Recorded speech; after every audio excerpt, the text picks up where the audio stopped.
Rob Seco, Future Farm. Today's innovations, tomorrow's solutions.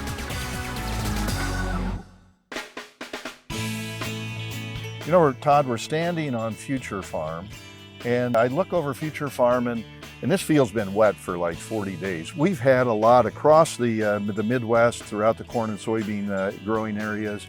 We've really seen a lot of variability in weather, a lot of rain, a lot of waterlogged fields. You know, we've talked about the NutriBoost line of products as a way to mitigate stress. What other ideas are there? Yeah. And those NutriBoost products really do help prime the defense mechanism of the plant. But what we're talking about out here is saturated conditions, standing water, and still just being wet. One, it lowers the oxygen rate, lowers respiration, slows growth.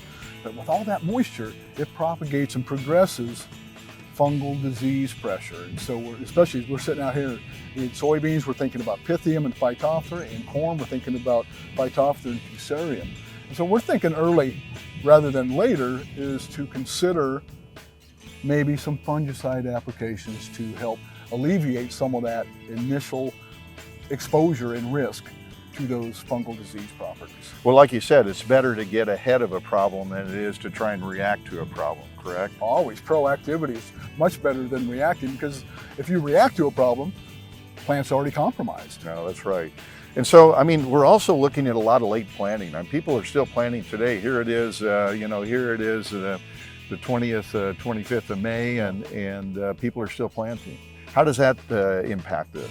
You know, and we're concerned about that, particularly when we think about corn, because the later that you plant corn, it is going to compete for light, so it'll be taller. It'll still have the same number of nodes, but the nodes will be farther apart. There'll be longer internodes, so there's more pressure on the plant.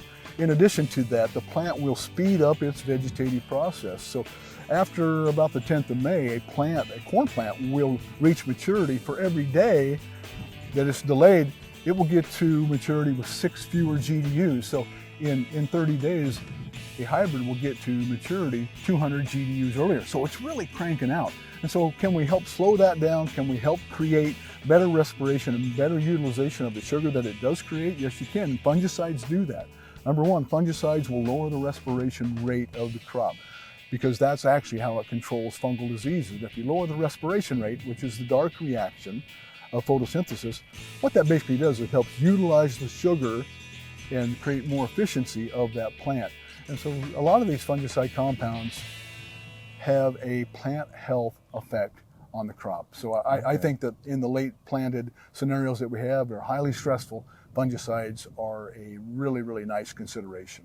You know, sometimes when producers are planting late, they're thinking about yield being compromised by late planting and wondering if they want to make the investment. But I think what you're saying is, even with late planting, to protect that crop and maximize the yield out of it, you know, you've got to consider doing things like fungicide to protect the crop, and then obviously products like NutriBoost NKBS and NutriBoost Complete are products you should consider as well. Yeah, and they're very complementary, and they're packaged well together. Well, so I think it's something worth thinking about for producers who are in this situation.